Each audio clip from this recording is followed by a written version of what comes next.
प्रकार के स्टेप्स लिए जाते हैं, उसमें अगर किसी को कोई डाउट हो, चलो ठीक है। Today we are going to discuss about SEBI norms और SEBI guidelines related with disclosure and investor protection। ठीक है, इस गाइडलाइन को पूरा बोलते हैं SEBI within bracket DIP, that means Disclosure and Investor Protection Guidelines 2000। This was one of the most important guideline which was basically framed by SEBI in the year 1992।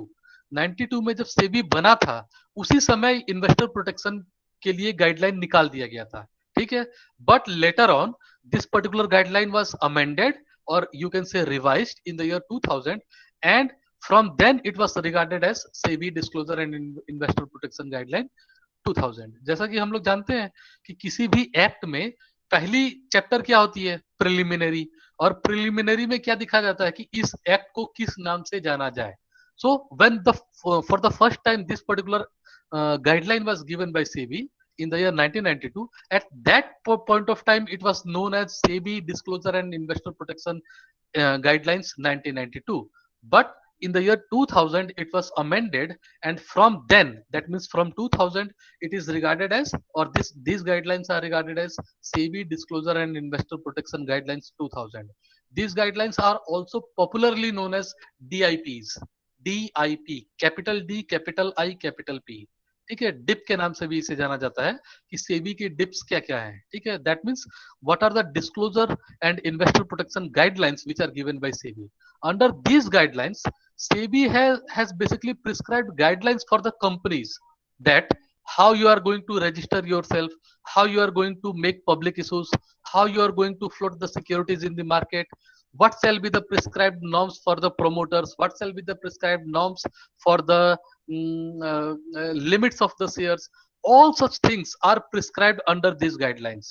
Why? So as to protect the interest of the investors, है ना। तो सेबी ने investors के हितों की रक्षा करने के लिए इस गाइडलाइन को जारी किया गया है। गाइडलाइन में हर इंटरमीडिएरी, हर कंपनी के बारे में बेसिकली कुछ प्रिस्क्राइब्ड नॉर्म्स हैं, कहे गए हैं कि आपको इसी तरीके से काम करना है। सेबी कंपनियों को गाइडलाइंस के माध्यम से कहती है कि आपको इसी तरीके से काम करना है, और गाइडलाइंस का वॉयलेशन माना जाएगा कि सेबी की वॉयलेशंस आप कर रहे हैं, और सेबी फिर उसमें क्या करती है, पेनल्टी प्रिस्क्राइब कर देती है। ठीक है, तो इसलिए जितनी भी कंपनियां होती हैं या जितने मार्केट इंटरमीडिएरी होते हैं, basically they try to fulfil all this guidelines. Now we will see what are the important guidelines which are prescribed by SEBI in this particular DIP guidelines 2000। ठीक है, इसको एक एक करके देखते हैं।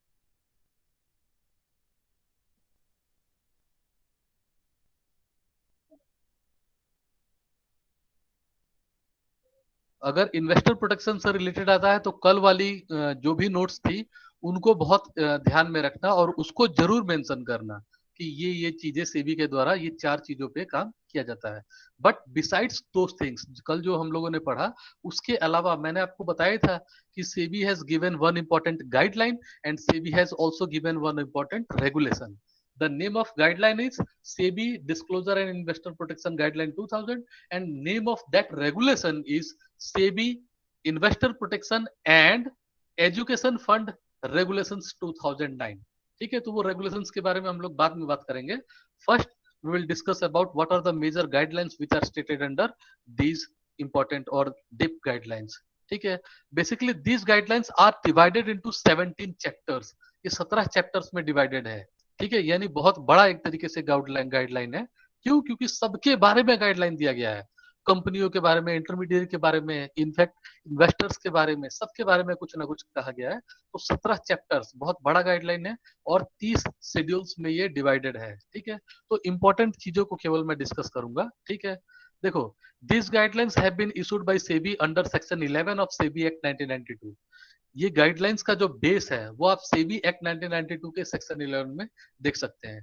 That means under SEBI act 1992 the provisions of SEBI Act 1992 have empowered SEBI to frame guidelines for all the entities। SEBI Act की provisions ही SEBI को पावर देती हैं, कहती हैं कि SEBI कोई गाइडलाइन दे सकता है। तो उसी पावर का इस्तेमाल करते हुए SEBI ने क्या किया है, इस गाइडलाइन को जारी किया था। ठीक है, आज के डेट में हम इसे सेबी गाइडलाइन 2000 के नाम से जानते हैं, बट पहली बार ये 1992 में इशू हुआ था और हमेशा इसमें समय समय पे अमेंडमेंट होता रहता है। पर 2000 में जो अमेंडमेंट हुआ था इसमें इसका नाम ही बदल दिया गया था, ठीक है। तो 2000 से इसे इस नाम से जाना जाता है। तो इसका कहीं से ये मतलब नहीं है कि ये 2000 में पहली बार आया था, नहीं, ये 1992 में ही आ चुका था, ठीक है। Now these guideline shall be applicable to, यानी ये गाइडलाइन किन किन कंपनियों के ऊपर एप्लीकेबल होगा या किन किन चीजों पे एप्लीकेबल होगा, देखा जाए all public issues by listed and unlisted company. मतलब whether the company is listed or whether it is unlisted, that means whether the company is new or the company is old, it is irrelevant. These guidelines shall be applicable upon all public issues of listed and unlisted company. ठीक है, company listed है कि unlisted यानी नई है कि पुरानी, इससे इस गाइडलाइन को कोई मतलब नहीं है। अगर कंपनियां पब्लिक इशू कर रही हैं तो सारे पब्लिक इशू के ऊपर, यानी पब्लिक इशू चाहे लिस्टेड कंपनी के द्वारा चाहे अनलिस्टेड, दोनों के ऊपर ये गाइडलाइन लागू होगा। इस गाइडलाइन में कही गई बातें इस पे लागू होगा। जबकि हम लोग स्टॉक मार्केट में क्या देखते थे, basically the stock markets are directly concerned with only the listed companies or the listed securities. The stock market are not concerned with unlisted company. Bharat की जितनी भी रजिस्टर्ड स्टॉक मार्केट्स हैं, केवल एक को छोड़ के, OTCEI, over the counter exchange of India, ये भी एक रिकॉग्नाइज्ड स्टॉक एक्सचेंज है, बट OTCEI है एक जो अनलिस्टेड कंपनी के साथ डील करती है, ठीक है। तो OTCEI को छोड़ के बाकी जितनी भी स्टॉक मार्केट है, they are only concern with listed companies and they have do nothing with they have to do nothing with unlisted companies. उनका मामला अनलिस्टेड से नहीं होता है। लेकिन ये गाइडलाइन लिस्टेड अनलिस्टेड सबके ऊपर लागू होंगी। दूसरा, all offer for sales by listed companies. अगर listed company offer for sale करती है तो उसके ऊपर भी ये गाइडलाइन लागू होगी। All rights issues by listed companies except in the case of rights issues where the aggregate value of securities offered does not exceed 50 lakhs। यानी ये सारी की सारी वैसी लिस्टेड कंपनीज जो राइट्स इशू कर रही है उसके ऊपर लागू होगा, ठीक है। यानी लिस्टेड कंपनीज अगर राइट्स इशू करती हैं तो उनके ऊपर लागू होगा, बशर्ते कि वो 50 लाख से ऊपर वाली हो, ठीक है। क्या किसी को पूछना है ये फर्स्ट स्लाइड से किसी को कुछ?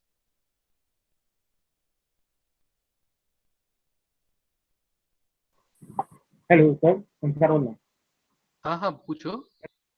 सर, जो आपने बताया कि ओटीसीआई जो है उसको ये एक फैसिलिटी है कि वो नॉन रजिस्टर्ड कंपनी को डील कर सकता है, तो सर उसको ये कैटेगरी या स्पेशल फैसिलिटी क्यों as compare to these all stock exchanges?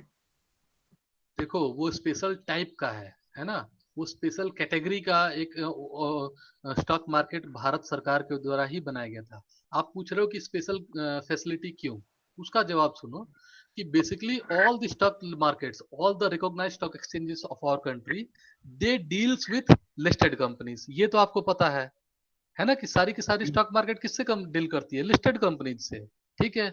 But for the purpose of listing, various criterias are given by those stock market। Listing के लिए वो लोग क्या करते हैं कि आपको इन इन चीजों को फुलफिल करना होगा, क्राइटेरियाज वो बताते हैं ना। What are those criteria? जैसे कुछ क्राइटेरिया है, एक मैं बता रहा हूँ उसी के एग्जांपल से समझाऊंगा। जैसे एक क्राइटेरिया है, the net worth of the company should be at least ₹1 crore during the past 5 years। कहता है ना कि 1 करोड़ आपकी पेड अप कैपिटल होनी चाहिए, ये याद है कि नहीं? जी सर। जैसे और कुछ क्राइटेरियाज है कि you must have been distributed profit, that means the company must have been distributed profit or dividends for the last 3 years out of 5 years। पिछले 5 सालों में कम से कम 3 साल आपने क्या किया हो, डिविडेंड्स डिक्लेयर किया हो या प्रॉफिट को डिक्लेयर किया हुआ। सो कहने का क्या मतलब है, basically the stock markets they let down certain parameters, certain criterias, and if the companies will fulfill those criteria then only the companies are going to be listed over the stock exchanges। जब कंपनियां जो उनकी criteria fulfil करेंगी वही तो list होंगी, ठीक है। Now what about those companies who do not fulfil those criteria? वैसी कंपनियों का क्या होगा जो उन क्राइटेरियाज को फुलफिल नहीं करेंगी? तो क्या वो मतलब स्टॉक मार्केट में डील नहीं कर सकती हैं? तो गवर्नमेंट, क्योंकि गवर्नमेंट को क्या करना है, गवर्नमेंट को सबका ख्याल रखना है। Government has to look after each and every company। Government has to provide an opportunity। Government को एक अपॉर्चुनिटी देनी है हर कंपनी को। तो what about the small companies? Suppose एक कोई कंपनी है जिसका पेड अप कैपिटल 30 लाख रुपए ही है, तो क्या वो तो फिर कभी जिंदगी में कभी स्टॉक मार्केट में जा ही नहीं पाएगा जब तक कि वो 1 करोड़ के लेवल को ना टच करे। तो वैसी कंपनीज को भी क्या करती है government, basically provides an opportunity through और registered stock market that is known as over the counter stock exchange of India और over the counter exchange of India limited, OTCEI। ठीक है, वहां पे छोटी कंपनियों को परमिट किया जाता है। There even the listed and non listed are companies are permitted to trade. केवल वो कहता है कि कंपनी आके हमारे पास नाम लिखवा दे, यानी हमारे साथ लिस्ट करवा ले। वो लिस्टिंग ऑफ सिक्योरिटीज की बात नहीं करता है OTCI। वो कहता है कि बस कंपनी हमारे यहाँ आके अपना ऑफिशियल नाम दर्ज करा दे, ठीक है, कि हमें लिस्ट करना है। तो वो फिर उस ट्रेडिंग प्लेटफॉर्म से सिक्योरिटी को ट्रेड कर सकता है। आप भले ही छोटी कंपनी हो, भले ही आपकी पेडअप कैपिटल 30 लाख रुपए ही क्यों ना हो, आप आके हमारे साथ ट्रेड करिए। ठीक है, so basically OTCI is a special kind of stock market which provides a trading platform for the smaller companies also। ठीक है, तो OTCI का ये बेसिकली एक इंपॉर्टेंट वो है। इस चीज को समझ रहे हो कि all the stock markets besides OTCI they are having trading norms। they basically registered only those companies which fulfills the criteria। जैसे 1 करोड़ की कैपिटल हो, प्रॉफिट हो, तो जरूरी तो नहीं है कि सारी की सारी कंपनियों का ये क्राइटेरिया फुलफिल हो। तो वो छोटी मोटी कंपनियों का क्या होगा, वो सारी छोटी कंपनियों को गवर्नमेंट ऑफ इंडिया प्रोवाइड करती है एक opportunity by providing them the platform of OTCI। ठीक है, OTCI के थ्रू एक प्लेटफॉर्म देती है कि आइए और ट्रेड यहाँ से करिए। ठीक है, कोई और डाउट है OTCI के बारे में? सर ये तो समझ गया, पर लेकिन अगर जब नॉन लिस्टेड सिक्योरिटी रहेंगी तो पब्लिक का फेस कैसे रहेगा? तो एक तरीके से पब्लिक एक्सप्लॉइट होगी। नहीं नहीं, पब्लिक का इंटरेस्ट। फेथ बिल्कुल बिल्कुल बना रहता है। क्यों? क्योंकि देखो, पब्लिक के फेथ के लिए क्या करना होगा, OTCI पब्लिक को रजिस्टर करती है। ठीक है, केवल रजिस्टर्ड व्यक्ति ही वहां ट्रेड कर सकता है। दूसरा, वहां जितनी इंटरमीडियरीज है जिसके थ्रू आप परचेस करोगे सिक्योरिटीज को, वो भी रजिस्टर्ड होती है। ठीक है, तीसरा, कंपनी भी रजिस्टर्ड होती है। जब सारी चीजें रजिस्टर्ड है और OTCI खुद ही एक रजिस्टर्ड ट्रेडिंग प्लेटफॉर्म है, ठीक है, रजिस्टर्ड ट्रेडिंग प्लेटफॉर्म है, यानी रजिस्टर्ड मार्केट है। रजिस्ट्रेशन उसकी कौन देता है, या ऑथेंटिसिटी उसको लीगल स्टेटस कौन देता है OTCI को? भारत में जितने भी स्टॉक एक्सचेंजेस है उनको लीगल स्टेटस कौन देता है?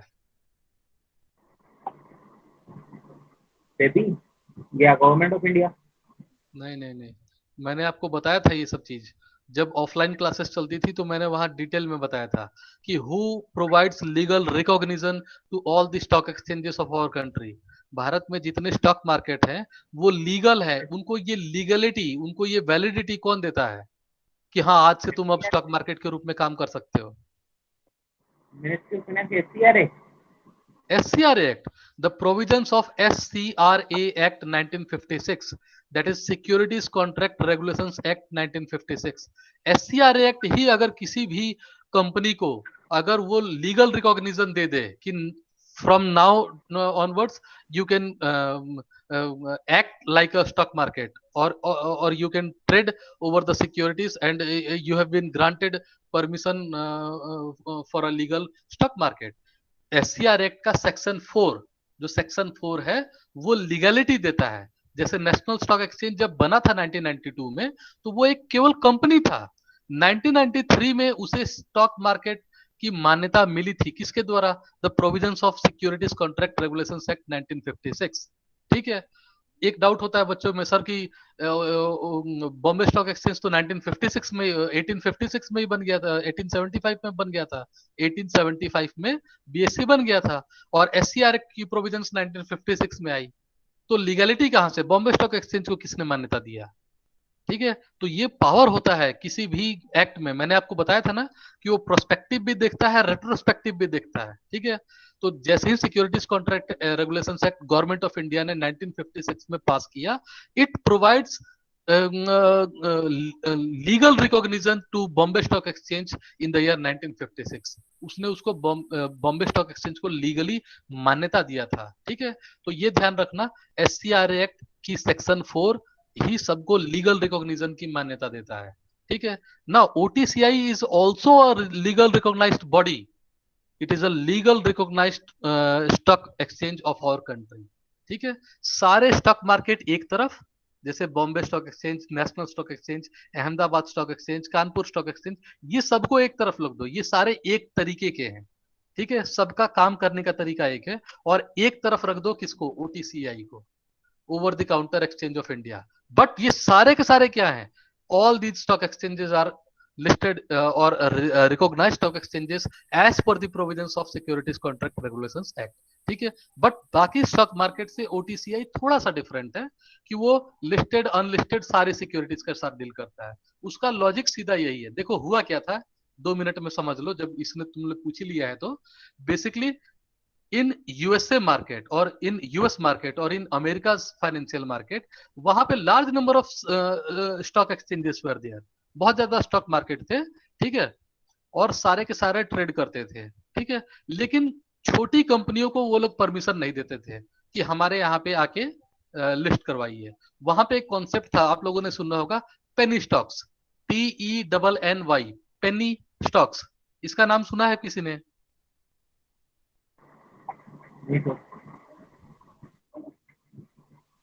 पेनी स्टॉक्स का मतलब सुने हो? PENNY, पेनी। अच्छा चलो, पेनी स्टॉक्स बेसिकली हम लोग के यहाँ आम बोलचाल की भाषा में इंडिया में छोटे स्टॉक्स को कहा जाता है। वैसी स्टॉक्स जिनकी शेयर वैल्यू बहुत कम हो, 1 रुपया, 2 रुपये, 3 रुपये फेस वैल्यू इस टाइप की हो, मान लो 10 रुपए, छोटे। अमेरिका का कॉन्सेप्ट था कि penny stocks are basically those stocks whose prices are less than $1। यानी वैसे सिक्योरिटीज जिनकी प्राइसेस $1, $1 से कम होती है, उनको वो लोग क्या कहते थे, पेनी स्टॉक्स। ठीक है, तो हमारे भारत में भी क्या कहा जाता है कि छोटे मोटे सिक्योरिटीज को पेनी स्टॉक्स कह दिया जाता है आमतौर पे। ठीक है, लेकिन अगर उस फॉर्मूले को देखोगे तो $1 का तो यहाँ पे ऑलमोस्ट वैल्यूएशन क्या है, ₹70 के करीब हो जाता है। इस समय थोड़ा टाइट पोजीशन हुआ है तो 66 68 के करीब है इस समय।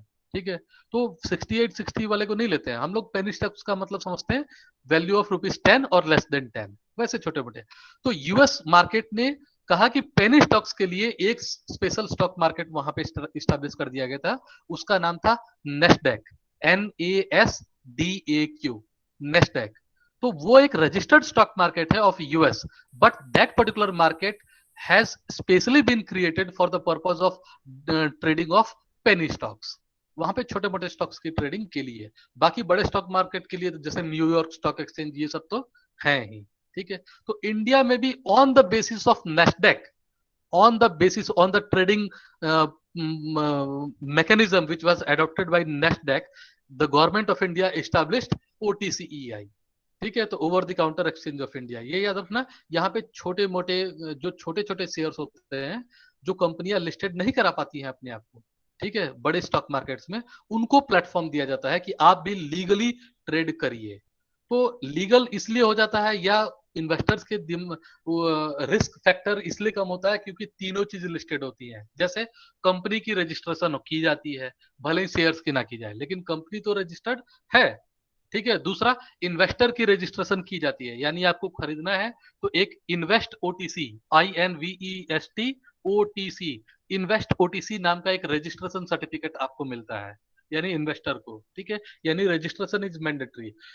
तीसरा चीज, जो इंटरमीडियरी होते हैं मार्केट में, जो काम करने वाले, वहां पे अलग अलग है, उनका नाम अलग अलग होता है। जैसे सेटलर होता है, ठीक है, एक होता है मार्केट मेकर होता है, एक होता है स्पॉन्सर। तो ये सारे के सारे कौन होते हैं, ओटीसीआई में काम करने वाले, but all of them are registered intermediary. वो सारे के सारे क्या होते हैं, रजिस्टर्ड होते हैं। तो जब सारे के सारे रजिस्टर्ड हैं and it is properly monitored by SEBI as well as OTCI, which is a legal recognized body of government of India. That's why the trading which is carried out by OTC can be regarded as a legal trading, that is secured trading, no doubt। ठीक है, okay sir. हाँ, ये ध्यान रखना, दोनों में अंतर बस यही है लिस्टिंग का। यहाँ पे लिस्टिंग नॉर्म्स बहुत हाई होते हैं, इसलिए बड़ी बड़ी कंपनियां अपने आप को लिस्ट, बड़ी कंपनियां क्यों कराती है भाई? अगर तुम बेंचमार्क ही कह रहे हो, जैसे मैं अगर कह दूं कि एमकॉम में उसी बच्चे का एडमिशन लूंगा, ठीक है, उसी बच्चे का एडमिशन एमकॉम में लूंगा जो 80% पाया हो, 80% नंबर जो पाया हो वही केवल एमकॉम में एडमिशन पाएगा। ठीक है, और बाकी जगहों पे मैं क्या कहूं कि हमारे यहाँ तो बहुत ज्यादा नंबर वाले बच्चे एडमिशन लेते हैं। अगर मैं ये स्टेटमेंट दूं तो ये स्टेटमेंट गलत है। आपके यहाँ ज्यादा नंबर वाले क्यों लेते हैं? क्योंकि आप कम वालों को प्रिफर ही नहीं करते हो, आप उनको मौका ही नहीं देते हो। आपके यहाँ तो बेंचमार्क ही बना दिया गया कि 80% और मोर वही आ सकते हो। तो जाहिर सी बात है कि आपके यहाँ जो भी बच्चा एडमिशन लेगा वो 80% से ऊपर वाला ही होगा। इसी तरीके से बड़े स्टॉक मार्केट भारत में जो है उनकी क्राइटेरिया है। जैसे कुछ मैंने बताया था ना कि 1 करोड़ की पेड अप कैपिटल हो, ठीक है? तो यानी जितनी भी कंपनी है उनकी पेड अप कैपिटल कितनी होगी? कम से कम 1 करोड़। 1 करोड़ से ज्यादा ही होगी। 1 करोड़ से कम होगी तो उनकी तो लिस्टिंग ही वहां नहीं होगी, ठीक है? तो गवर्नमेंट ऑफ इंडिया ने सोचा कि what about the small companies which are who are not having, those companies who are not having the paid up capital of ₹1 crore, what about those companies, where they will go? तो उनके लिए ओटीसीआई को establish कर दिया कि छोटी कंपनियां वहां चली जाए और वहां से अपना ट्रेडिंग काम करें, ठीक है? तो वो भी रिकॉग्नाइज्ड यही है और उस तरीके से है, ठीक है? जी सर। चलो आगे बढ़ते हैं इसमें।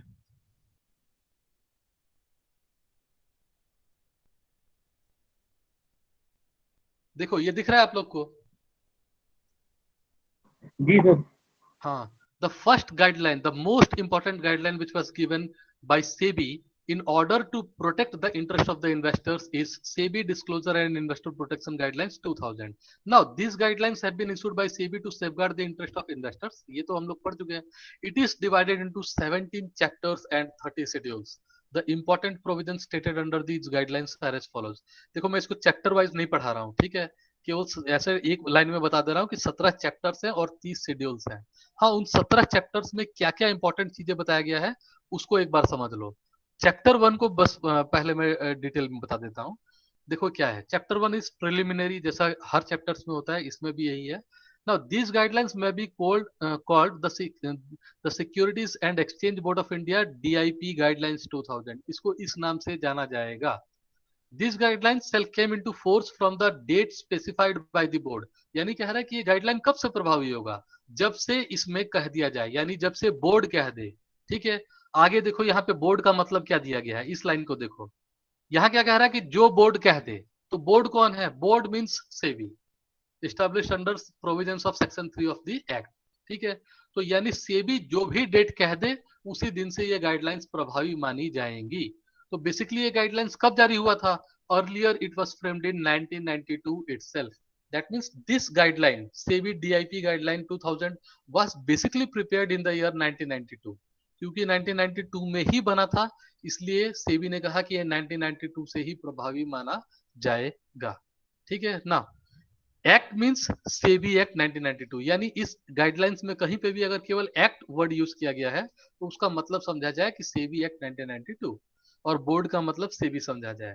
Stock exchange means a stock exchange which is for the time being recognised under section 4 of securities contract regulations act 1956, ठीक है? इस चीज को ध्यान देना कि स्टॉक मार्केट का मतलब ही क्या होता है। अगर आपसे कोई स्टॉक मार्केट का मतलब पूछे तो डेफिनेशन समझाने के अलावा ये बात जरूर बताया करो कि वैसे कंपनीज या वैसी कोई भी ऑर्गेनाइजेशन जिनको सिक्योरिटीज कॉन्ट्रैक्ट रेगुलेशन एक्ट 1956 की सेक्शन 4 के तहत मान्यता दी गई हो, किस चीज की? स्टॉक मार्केट की।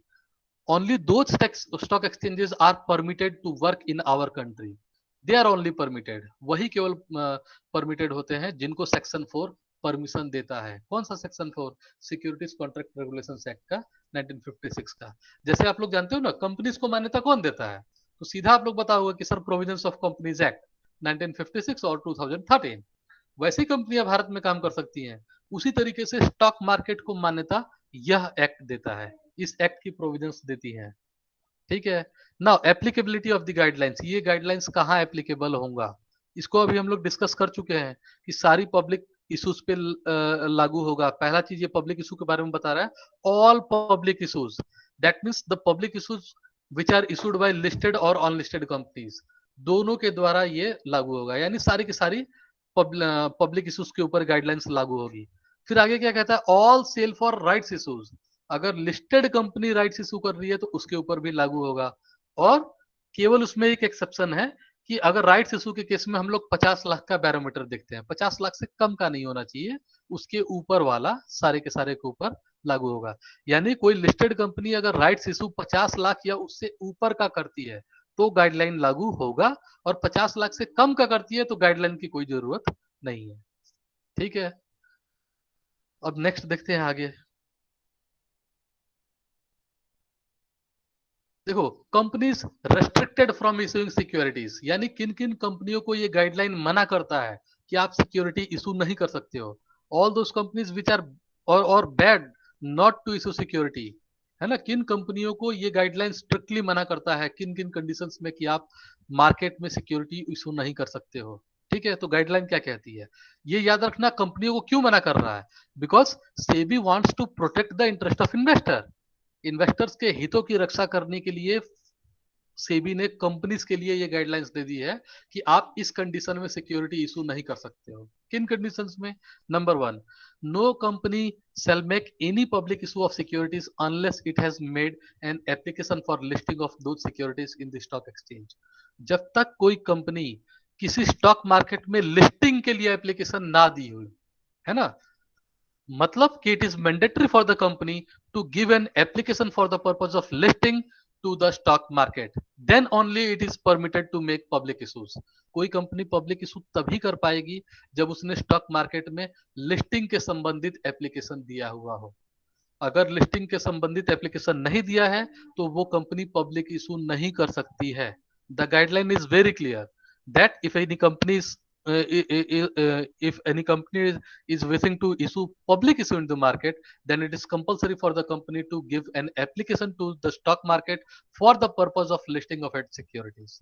ठीक है। Number 2, no company can sell make public और राइट्स इशू अनलेस, कोई यानी कोई भी कंपनी पब्लिक इशू या राइट्स इशू नहीं कर सकता है जब तक कि वो इन दो कंडीशंस को फुलफिल ना करता हो। कौन से दो conditions? Number 1, the company enters into an agreement with a depository for dematerialisation of securities already issued और प्रपोज टू बी इशूड। यानी सीधा सीधा गाइडलाइंस क्या कहती हैं कि अगर कोई कंपनी ऐसी है जिसने पहले से सिक्योरिटी इशू कर रखा है, यानी फिजिकल फॉर्म ऑफ सिक्योरिटीज के साथ ट्रेड कर रहा है, या अगर अभी नहीं भी इशू किया है और इशू करने वाला है, ठीक है, अपनी सिक्योरिटीज को, चाहे वो पब्लिक इशू हो चाहे राइट्स इशू हो, then in both the condition it is mandatory for the company to enter into an agreement with the depository for the purpose of dematerialization of security। यानी किसी एक depository का example बताओ मुझे, कौन कौन सी डिपॉजिटरीज हैं भारत में? NSDL और CDSL। Very good. There are two important depositories in our country, that is CDSL and NSDL। NSDL कब स्टैब्लिश हुआ था, याद है? सर 1996। Very good. और CDSL? सर 1999। वेरी गुड, है ना।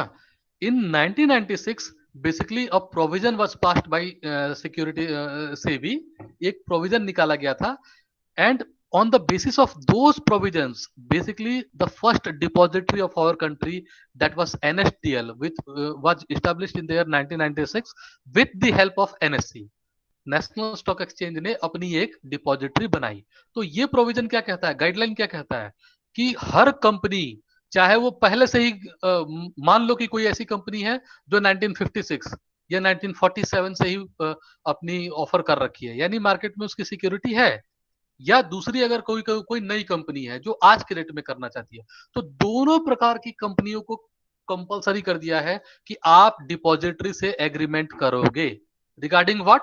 Regarding dematerialisation of security, regarding conversion of your physical form of security into electronic form. यानी पुरानी कंपनी और नई कंपनी सबको गाइडलाइन कहता है कि आप डिपॉजिटरी से एग्रीमेंट करो। और हम लोग जानते हैं 2 डिपॉजिटरी है, यानी हर कंपनी के लिए मैंडेटरी है कि वो NSDL या CDSL किसी एक से जरूर वो कर ले, क्या कर ले, एग्रीमेंट कर ले कि हम अपनी सिक्योरिटीज को क्या करेंगे, डीमेटलाइज करेंगे, यानी इसको इलेक्ट्रॉनिक फॉर्म में ट्रेड करेंगे। ठीक है, तो गाइडलाइन ने इन्वेस्टर्स के हितों की को ध्यान में रखते हुए ये कंपनी को ऑर्डर दिया है। क्यों? क्योंकि भाई डीमेटलाइज्ड सिक्योरिटीज हमारे लिए फायदेमंद है, इन्वेस्टर्स के लिए, है ना। फिजिकल फॉर्म ऑफ सिक्योरिटी बहुत रिस्की था, तो सेबी ने गाइडलाइन दे दिया कि नहीं, अब आप डिपॉजिटरी के साथ एग्रीमेंट करिए। यानी ये गाइडलाइन कब से प्रभावी हुई होंगी? 1996 या उसके बाद। ठीक है, डिपॉजिटरी एक्ट ये भले ही आप लोग 2000 देख रहे हो तो इसका कहीं से मतलब ये नहीं है कि ये 2000 में ही लागू हुआ था। मैंने आप लोगों को बताया कि ये कब से आया था, 1992 से आ चुका था। ठीक है, और ये डिपॉजिटरी बनी है 1996 में। यानी एग्रीमेंट गाइडलाइंस जरूर डिपॉजिटरी के बनने के बाद ही दिए गए होंगे। एक अमेंडमेंट किया गया होगा और कंपनियों को कहा गया होगा कि आप एग्रीमेंट करिए डिपॉजिटरी से, यानी सीडीएसएल या एनएसडीएल किसी एक से आप एग्रीमेंट करिए। तो आज के डेट में कंपनियां, ये मुझे बताओ, किसी एक से करती हैं कि दोनों से कर सकती हैं?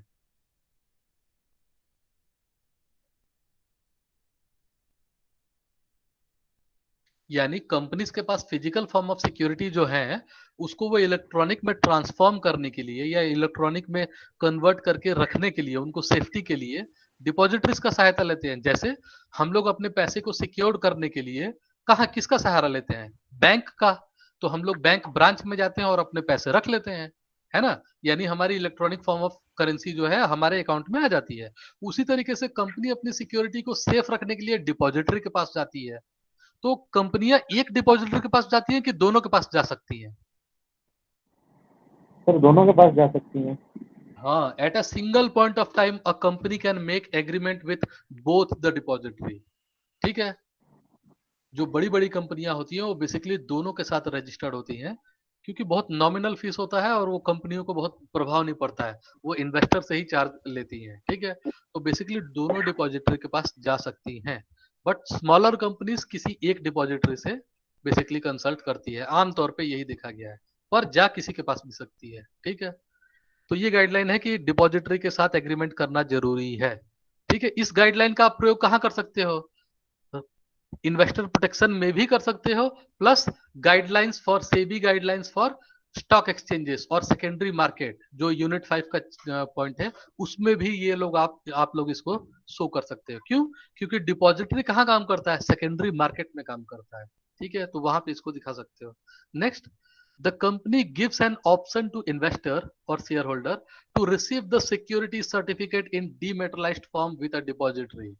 जैसे आप लोग बैंक के पास जाते हो ना, कहते हो कि मेरा पासबुक अपडेट कर दीजिए, तो बैंक पासबुक अपडेट करती है तो उसमें क्या इंफॉर्मेशन देती है कि आपका कितना पैसा कब निकाला गया, कब सबमिट किया गया, और आज के डेट में फाइनल फिगर क्या है। पासबुक पे सारी चीजें आ जाती हैं। इसी तरीके से अगर किसी इन्वेस्टर को या किसी शेयर होल्डर को जिसने डिपॉजिटरी में अपने इलेक्ट्रॉनिक शेयर्स को रखा हुआ है, इलेक्ट्रॉनिक शेयर्स को रखा हुआ है, अगर वो चाहता है कि नहीं मुझे मेरी फिजिकल सर्टिफिकेट्स भी चाहिए, भले मैंने डिमेटलाइज करा लिया है लेकिन मुझे सर्टिफिकेट चाहिए, तो डिपॉजिटरी आपको सर्टिफिकेट देगा। वो मना नहीं कर सकता है कि नहीं इलेक्ट्रॉनिक फॉर्म में है, आपको सर्टिफिकेट नहीं दिए जाएंगे। ही विल प्रोवाइड यू, और the depository will provide you physical certificate on your request.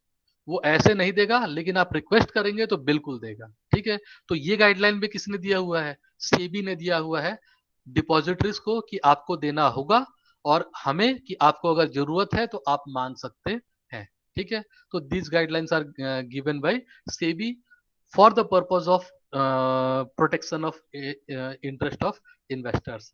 ये पहले दोनों स्लाइड में किसी को कोई डाउट है?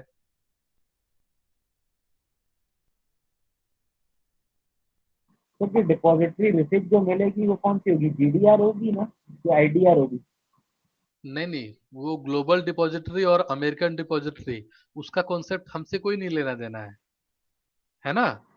एडीआर तो होगी ही नहीं होगी, बिल्कुल नहीं होगी, वो तो अमेरिकन डिपॉजिटरी रिसिप्ट है, उसका तो इससे कोई लेना ही देना नहीं है एडीआर का, है ना? तो ये डिपॉजिटरी रिसिप्ट क्या है? ये these are simply share certificates which proves that you are the owner of these certificates,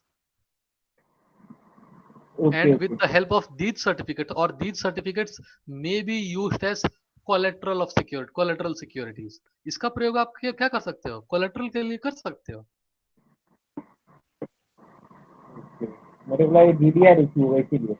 हाँ, एक तरीके से इसे कह सकते हो, जैसे जीडीआर का जो कॉन्सेप्ट है उसी तहत से इस पे भी आप क्या कर सकते हो, कोलेटरल का यूज बिल्कुल कर सकते हो। आखिर सर्टिफिकेट देगा तो कुछ वैल्यू तो होगी ना उसकी, 100 रुपए का शेयर या 1000 रुपए का शेयर या जो भी है, तो क्योंकि ये रिटन डॉक्यूमेंट है तो उसको आप क्या कर सकते हो, प्लेज कर सकते हो एक तरीके से। जी। चलो आगे बढ़ते हैं, और क्या क्या इंपॉर्टेंट गाइडलाइंस है। देखो, IPO by unlisted companies, that means there are certain guidelines for the unlisted companies. that in what conditions they are permitted to issue IPOs. कोई अनलिस्टेड कंपनी है, that means the company is entirely new and it is willing to make IPO. कोई कोई नई company है, मतलब वो unlisted है, कहीं लिस्ट हुई नहीं है, एकदम नई है, तो वो अपनी आईपीओ लाना चाहती है. ठीक है, इनिशियल पब्लिक ऑफरिंग. तो उसके लिए क्या गाइडलाइंस है? ठीक है, ये गाइडलाइंस में क्यों दिए गए हैं कि कोई भी बेकार कंपनी ना आ जाए. ठीक है, तो इन्वेस्टर्स के हितों की रक्षा करने के लिए ही सेबी ने क्या किया है, it has issued guidelines for the unlisted companies in who are willing to make IPOs. Now unlisted company में make an IPO only if it meets all the following conditions. यानी कोई नई कंपनी आईपीओ तभी ला सकती है जब वो ये सारी की सारी कंडीशंस को फुलफिल कर दे, जिसकी चर्चा मैं अभी थोड़ी देर पहले कर भी रहा था, लेकिन फिर भी इसको सुन लो. The company has net tangible assets of at least rupees 3 crore in each of the preceding 3 years, of which not more than 50% is held in monetary assets. ठीक है, इसका मतलब आईपीओ वही कंपनी ला सकती है जो कम से कम जिसके पास नेट टेंजिबल एसेट्स हो. कितनी? 3 करोड़ की. कब तक? पिछले 3 सालों में. यानी वो कंपनी आज के डेट में आईपीओ लाना चाहती है तो पिछले 3 सालों में उसकी नेट टेंजिबल एसेट्स कितनी होनी चाहिए? कम से कम 3 करोड़ रुपए होनी चाहिए. 3 करोड़ एवरेज नहीं, मतलब 3 करोड़ किसी एक साल का नहीं, तीनों साल का. 3 3 3 मिनिमम होना चाहिए. ठीक है, किसी का 3 5 4 है तो भी हो जाएगा, क्योंकि मोर देन 3 है. तो तीनों साल मोर देन 3 होना चाहिए, 3 या more than 3. But out of which not more than 50% is held in monetary asset. पर उस 3 करोड़ रुपए में 50% से ज्यादा मॉनेटरी एसेट्स नहीं होना चाहिए, यानी कैश फॉर्म में नहीं होना चाहिए, या ऐसी एसेट्स नहीं होनी चाहिए जिनको मॉनेटरी एसेट्स माना जाए, विच में be easily convertible into cash. वैसी की संख्या 50% से ज्यादा की नहीं होनी चाहिए. ठीक है. Point number 2, the company has a track record of distributed profit for at least 3 out of immediately preceding 5 years. यानी उस कंपनी ने अपने पिछले 5 साल के कार्यकाल में कम से कम 3 साल प्रॉफिट्स को डिस्ट्रीब्यूट किया हुआ हो. ठीक है, तभी उस कंपनी को आईपीओ जारी करने का मौका मिलेगा.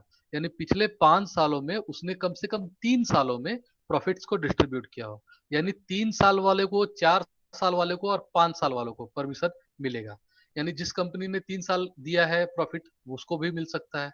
जिसने 4 साल दिया है, वेरी गुड. जिसने 5 साल दिया है, एक्सीलेंट. बट 3 साल से कम का अगर प्रॉफिट किसी ने दिया है, मान लो किसी ने केवल 2 ही साल प्रॉफिट दिया है, तो उसे परमिशन नहीं मिलेगी आईपीओ की. यानी पिछले 5 सालों में कम से कम 3 साल आपने प्रॉफिट दिया हुआ हो तो ही आपको परमिशन मिलेगा. Next condition, the company has a net worth of at least rupees 1 crore in the each of the preceding 3 year. Net worth जो होना चाहिए आपको 1 करोड़ होना चाहिए कम से कम पिछले 3 सालों में. ठीक है, ऑन एन एवरेज 3 करोड़ का वो होना चाहिए. Now unlisted company not fulfilling all the upward conditions, यानी जो पिछले 3 कंडीशंस अभी डिस्कस किए गए, सपोज किसी कंपनी ने उन 3 कंडीशंस में कुछ चीज फुलफिल नहीं किया. जैसे मान लो किसी की नेटवर्थ ही 1 करोड़ नहीं थी, तो भी वो वहां से गायब हो जाएगा. मान लो किसी ने पिछले 5 सालों में 3 साल प्रॉफिट नहीं डिस्ट्रीब्यूट किया, तो भी वो वहां से गायब हो जाएगा. तो वैसी कंपनियां जो पिछले 3 कंडीशंस को फुलफिल नहीं कर पाती है, या किसी भी एक कंडीशन को नहीं फुलफिल कर पाती है, उनके लिए सच कंपनीज में इशू आईपीओ, वो भी आईपीओ इशू कर सकती हैं if it satisfy both A and B conditions mentioned below. ये जो नीचे कंडीशंस दिए गए हैं, उनको अगर वो फुलफिल करता है तो परमिशन दे दिया जाएगा. यहां देखना, ये कहा गया है कि ए एंड बी. ठीक है, तो ए ये है, ये जो पहला 1 और 2 है, दीज आर पार्ट्स ऑफ ए, और बी इज सेपरेट. ये जो एंड के बाद बी है. ठीक है, और ए में क्या है? और, यानी 1 और 2 में से कोई एक. ठीक है, ए में से कोई एक, 1 और 2 में से कोई एक, और बी का पोर्शन पूरा. यानी ये पोर्शन, ये वाला जो पोर्शन है ए, ये इनमें से ए और 1 और 2 में से कोई एक चीज करना होगा और बी पोर्शन को करना होगा. Then only the company will be permitted to make IPOs. ठीक है, वो क्या क्या कंडीशन है देख लिया जाए. The issue is made through book building process, यानी वैसी कंपनियां जो पिछली कंडीशंस को फुलफिल नहीं करती हैं, उनको बुक बिल्डिंग प्रोसेस से ही इशू करना मैंडेटरी हो जाएगा. ठीक है, यहां ये दे रहा है, यानी पिछली वाली कंडीशंस अगर कोई कंपनी फुलफिल करती है तो वो किस प्रोसेस से कर सकती है, उसके पास कौन कौन सी अल्टरनेटिव्स है।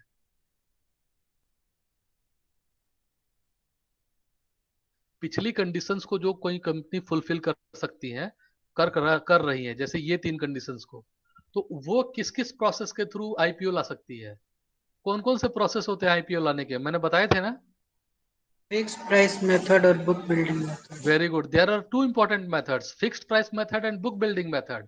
That means if a company is fulfilling these 3 conditions, then both the alternatives are there. उसके पास दोनों अल्टरनेटिव है, फिक्स्ड प्राइस मेथड की भी और बुक बिल्डिंग मेथड की भी। बट अगर ये 3 कंडीशंस में से कोई कंपनी कंडीशंस को फुलफिल नहीं कर पाती है और वो इस स्टेज में आती है, then it is mandatory for the company to adopt book building process only. यहाँ पे उसके लिए फिक्स्ड प्राइस मेथड का ऑप्शन कट हो जाता है, यानी फिक्स्ड प्राइस मेथड उसको यूज नहीं करना है, उसे बुक बिल्डिंग मेथड ही यूज करना है, उसके लिए मैंडेटरी हो गया। With at least 50% of net offer to public being allotted to QIB. जो पब्लिक ऑफर कर रहा है वो क्विप्स को करेगा 50% से ज्यादा। मान लो 100 शेयर इशू कर रहा है तो उसमें से 50 शेयर या उससे ज्यादा क्विप्स को, क्वालिफाइड इंस्टीट्यूशनल बायर्स को ही ऑफर करेगा, यानी पब्लिक को ऑफर नहीं करेगा, जनरल पब्लिक को ऑफर नहीं करेगा। 50% से ज्यादा सिक्योरिटी क्विप्स को ऑफर करेगा, बचे हुए पब्लिक को ऑफर करेगा। ठीक है, या तो ये वो कंडीशन को मान ले, या दूसरा चीज, the project has at least 50% 15% participation by financial institution, यानी जितने भी शेयर्स इशू कर रहा है उसका 15% किसके द्वारा खरीदा जाना चाहिए, भारत की लीगल फाइनेंशियल इंस्टीट्यूशंस के द्वारा खरीदा जाना चाहिए। In addition to this at least 10% of the issue size shall be allotted to QIBs. 15% financial institutions को, जो केवल फाइनेंशियल इंस्टीट्यूशंस की कैटेगरी में आती है, और उसके अलावा 10% क्वालिफाइड इंस्टीट्यूशनल बायर्स को, यानी लगभग 25% इन्हीं लोगों को देगा। तो ये दो कंडीशंस यहाँ पे कर दी गई हैं कि इन दोनों में से कोई एक कंडीशन फुलफिल करना होगा, एंड यानी दोनों में से कोई एक, उसके अलावा ये चीज, the minimum post issue face value capital of the company shall be ₹10 crore, यानी इशू करने के बाद उस कंपनी का साइज कम से कम 10 करोड़ का होना चाहिए। ठीक है, यानी ज्यादा नंबर ऑफ सिक्योरिटी, कम से कम 10 करोड़ की उसकी फेस वैल्यू होनी चाहिए, तभी उन कंपनियों को परमिशन मिलेगा।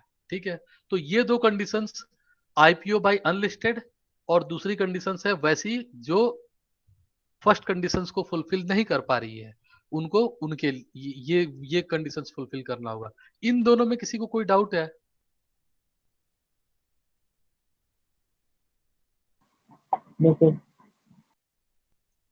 इन दो कंडीशंस में किसी को कोई डाउट है तो मुझसे पूछ ले अभी, या डिस्कस कर ले।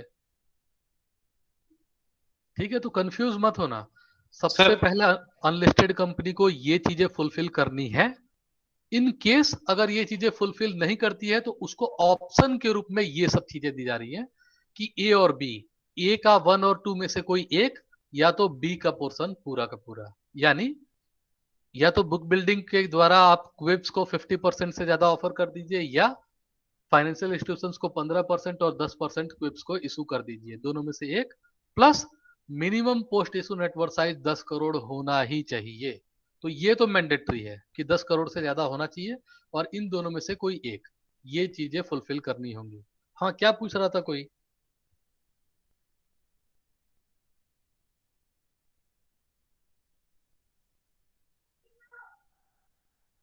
कोई पूछ रहा था, जल्दी पूछो भाई।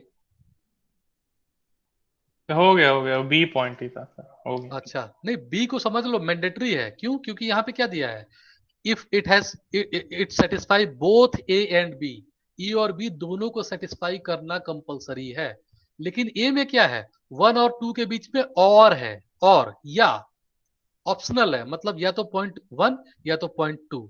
क्यों? क्योंकि 1 और 2 दोनों ए के पार्ट हैं और ए को फुलफिल करना है।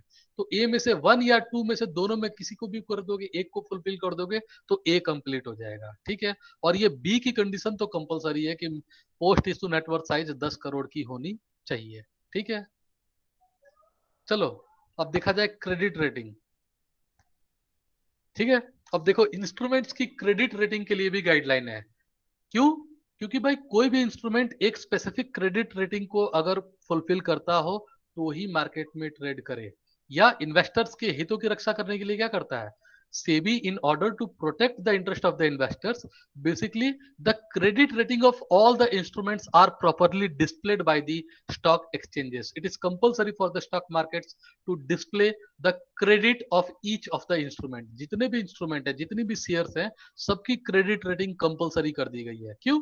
क्योंकि लोगों को पता चले कि कौन सा शेयर कितना रिस्की है, इसमें पैसा लगाना हमारा कितना रिस्की हो सकता है। ठीक है, तो ये सारी चीजें बेसिकली क्रेडिट रेटिंग की गाइडलाइन में क्यों दी गई है? So as to protect the interest of the investors. Now what is stated under this particular guideline? Let us see. No issuer, that means company, issuer का मतलब कंपनी होता है। ठीक है, इशू करने वाला, तो मार्केट में इशू कौन करता है शेयर्स को? Company. No issuer company shall make a public issue और rights issue of convertible debt instrument unless the following conditions are also satisfied.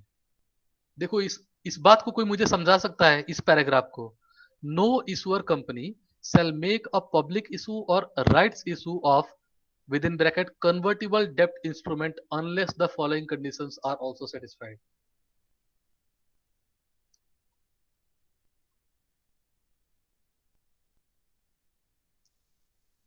कोई कोशिश करे भाई।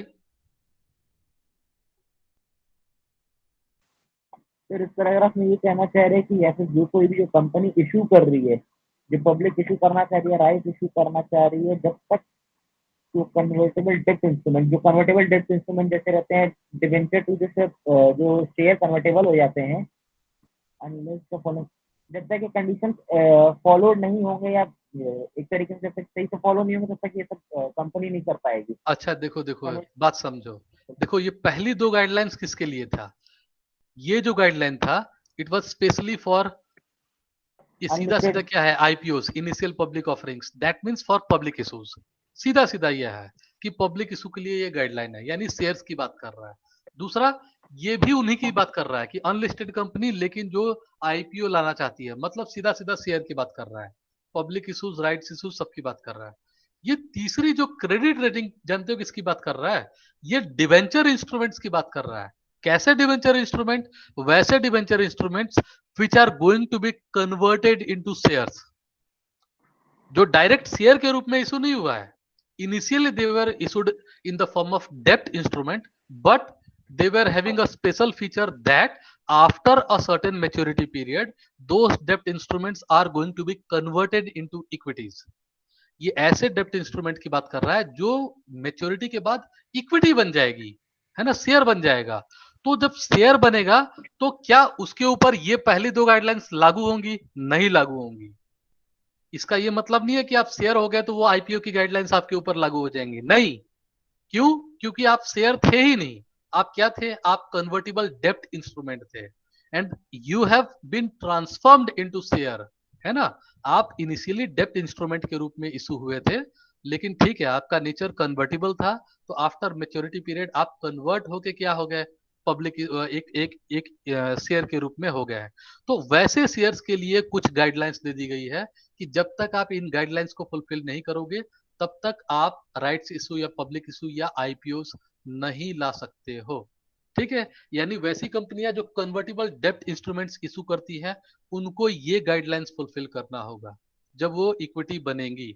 ये बेसिकली कुछ बड़ी बड़ी कंपनियों का ये नेचर है, जैसे रिलायंस इंडस्ट्रीज। ठीक है, रिलायंस इंडस्ट्रीज क्या करती है? वो बेसिकली मोस्टली कन्वर्टिबल डेप्ट इंस्ट्रूमेंट ही इशू करती है, इशू कर देती है और इन्वेस्टर्स को कहती है कि आइए पैसा लगाइए, 10 साल तक हमसे इंटरेस्ट लीजिए अपने पैसे पे, और 10 साल के बाद हम इसको कन्वर्ट कर देंगे अपने शेयर्स में। ठीक है, तो वैसी शेयर्स डायरेक्ट आईपीओ के रूप में नहीं आ सकती है। वैसी शेयर्स को ये कंडीशंस फुलफिल करना होगा। ठीक है, तो ये ध्यान रखना कि ये नॉर्मल शेयर्स नहीं है। These are basically convertible debt instruments. These are basically debt instruments which have been converted into equity shares. ठीक है, now what are the conditions? Number one, credit rating is obtained from at least one credit rating agency. यानी वो डेप्ट instrument जो अब equity में transform हो गए हैं, उनके लिए मैंडेटरी है कि किसी एक क्रेडिट रेटिंग एजेंसी से आप अपनी क्रेडिट रेटिंग को ऑब्टेन करें। ठीक है, आप अपनी क्रेडिट रेटिंग करवा ले और जो भी वो रेटिंग देगा उसको आप डिस्क्लोज करिए। एटलीस्ट वन, किसी एक से तो कराना ही होगा। ठीक है। Next, the company is not in the list of wilful defaulters of SEBI. उसको, कंपनी को ये देखना होगा कि वो विलफुल डिफॉल्टर में तो नहीं है। क्यों? क्योंकि आपने इनिशियली तो डेप्ट इंस्ट्रूमेंट में इशू किया था, हो सकता है आप उस समय विलफुल डिफॉल्टर रहे हो, ठीक है, या विलफुल डिफॉल्टर का आपने ऑप्शन दिया हो और बाद में आप चोरी चुपे से, ये एक तरीके से क्या है, बैकडोर एंट्री है। एक इक्विटीज के लिए क्या है, बैकडोर एंट्री है। लेकिन सेबी ने वहां पे भी गाइडलाइन दे रखी है कि डेब्ट इंस्ट्रूमेंट अगर इक्विटी में कन्वर्ट हो रहा है तो वो पहले अपना क्रेडिट रेटिंग करवा ले और ये चेक कर ले कि it is not in the list of wilful defaulters of SEBI. आप उस लिस्ट में तो नहीं है, ये चेक कर ले। Next, the company is not in the default of payment of interest or repayment of principal in respect of debenture of for a period of 6 months। ये भी कंपनी को इंश्योर करना होगा कि जब तक आपने डिवेंचर इशू किया था तो उस पे 6 महीने के, मतलब किसी भी 6 महीने में, मान लो 10 साल के लिए इशू किया था और किसी भी 6 महीने के लगातार पीरियड में अगर उसने इंटरेस्ट नहीं दिया है या प्रिंसिपल अमाउंट नहीं रिपे किया है at the time of maturity, तो भी उसे ये परमिशन नहीं मिलेगा। ये गाइडलाइन कहती है कि ये दोनों को फुलफिल करे, यानी वो डिवेंचर ने अपने ऊपर हमेशा इंटरेस्ट दिया हो इन्वेस्टर को, जो भी रेट ऑफ इंटरेस्ट था वो इंटरेस्ट अपने इन्वेस्टर को हमेशा देती रहती हो और at the time of maturity उसको वो प्रिंसिपल अमाउंट दे चुकी हो। ठीक है। और प्रिंसिपल अमाउंट अगर नहीं लेगा तो वो तो भाई कन्वर्ट करवा ही लेगा। Next, where credit rating are obtained from more than one credit rating agency. जैसे पहला कंडीशन में क्या है कि एक क्रेडिट रेटिंग से कराना जरूरी है, तो ये तो एटलीस्ट वन है, एक से ज्यादा से भी करा सकते हो। तो अगर कोई कंपनी ऐसी है जिसने एक से ज्यादा से क्रेडिट रेटिंग कराई है, जैसे पॉइंट नंबर 4 देखो, where credit rating are obtained from more than one credit rating agency. अगर ऐसी कोई कंपनी है जिसने एक से ज्यादा क्रेडिट रेटिंग से रेटिंग करा ली है, then all credit rating shall be disclosed in the offer document. तो इक्विटी को ऑफर करते वक्त आप सारी क्रेडिट रेटिंग को डिस्क्लोज करोगे, अदरवाइज वो क्या करेंगे, जो बेस्ट जिसकी रेटिंग होगी उसी को केवल ऑफर डॉक्यूमेंट में दिखा देंगे। तो इससे तो इन्वेस्टर्स का को क्या होगा, मिसगाइड होगा। इन्वेस्टर को तो भाई पता नहीं चलेगा, किसी एक रेटिंग ने अगर मान लो ज्यादा अच्छा दे दिया तो वो उसी को केवल डिस्क्लोज कर देगा। तो इसलिए सेबी ने क्या गाइडलाइन दिया है कि if credit rating has been obtained from more than one credit rating agency, then all the ratings must be disclosed in your offer document। तो पूरा का पूरा आपको ऑफर डॉक्यूमेंट में डिस्क्लोज करना होगा। ठीक है। इसमें किसी को कोई डाउट है ये सारे पॉइंट्स में? सर सेकंड पॉइंट में आपने कुछ डिफॉल्टर का बताया, तो उसका मतलब डिफॉल्टर लिस्ट। डिफॉल्टर मतलब कौन सा डिफॉल्टर? मैं wilful defaulter, wilful defaulter, wilful उसका डिफॉल्टर मतलब नहीं कहा जाता है। जैसे कोई कंपनियां जो है ना, जानबूझ के डिफॉल्ट करती हैं, विलफुल डिफॉल्टर है ना, जानबूझ के, मान लो इंटरेस्ट है, जैसे क्या नाम है, डिवेंचर्स पे पैसा देना है वो नहीं दे रही है, इंटरेस्ट को पे नहीं कर रही है, ठीक है, प्रॉपरली पे नहीं कर रही है, इस महीने का इंटरेस्ट नहीं पे किया, अगले महीने का जो है 2 बार 1 बार में दे दिया। तो इस प्रकार का जानबूझ के, जैसे वार्निंग के बावजूद उसने क्या किया, वो विलफुली जो है डिफॉल्ट कर रही है, जानबूझ के ऐसा डिफॉल्ट करती है, तो सेबी ऐसी कंपनियों की एक लिस्ट बना देती है, ठीक है, जो जानबूझ के ऐसी एक्टिविटीज करती हैं, जो अपने इन्वेस्टर्स को या तो रेगुलर डिविडेंड्स नहीं दे रही हैं प्रॉफिट होने के बावजूद, या इन प्रॉफिट होने के बावजूद प्रॉपर इंटरेस्ट नहीं दे रही है अपॉन डेब्ट्स। ठीक है। तो ऐसी कंपनियों को कंपनी एक सेबी क्या करती है, उनकी एक लिस्ट बना लेती है कि ये डिफॉल्टर्स की लिस्ट कंपनी है। ठीक है। तो आपको दिखाना होगा, जब आप इक्विटी, यानी उस कंपनी को ये शो करना होगा कि मैं उस लिस्ट में हूं या मेरा नाम उस लिस्ट में है, और नहीं है तो आप वहां पे लिख सकते हैं कि I am not in the list of wilful defaulters. ठीक है। इसके बाद इसके तहत सेबी कर क्या रहा है, इन्वेस्टर्स के हितों की रक्षा ही तो कर रहा है। जैसे सपोज किसी कंपनी ने अपने ऑफर डॉक्यूमेंट में लिख दिया कि I am in the list of wilful defaulter, तो क्या कोई इन्वेस्टर उस कंपनी में पैसा लगाना चाहेगा? फेथ ही नहीं रहा तो नहीं चाहेगा, वो तो उसका फेथ उससे लूज हो जाएगा ना।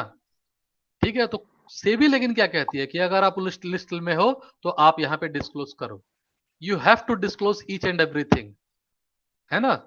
इन्वेस्टर क्या करेगा that is not concern, SEBI has nothing to do with that particular thing. SEBI को उससे कोई लेना देना नहीं है। आप जो भी चीजें हैं वो डिस्क्लोज करिए, ठीक है। तो क्योंकि ये सेबी की गाइडलाइंस है कि आपको डिस्क्लोज करना होगा, ताकि सारी चीजें पब्लिक डोमेन में रहे, है ना। लोगों को जानकारी हो कि आपके पिछले वर्ष कैसे कैसे बीते हैं, आपने पिछले 5 साल 10 सालों में कैसा काम किया है, इंटरेस्ट या डिवेंचर्स दिया है नहीं दिया है, सॉरी इंटरेस्ट या डिविडेंड्स दिया है कि नहीं दिया है, सारी चीजों को डिस्क्लोज करो, ठीक है। जी सर। चलो बाकी चीजें कल की जाएंगी, कल इसको कंटिन्यू किया जाएगा।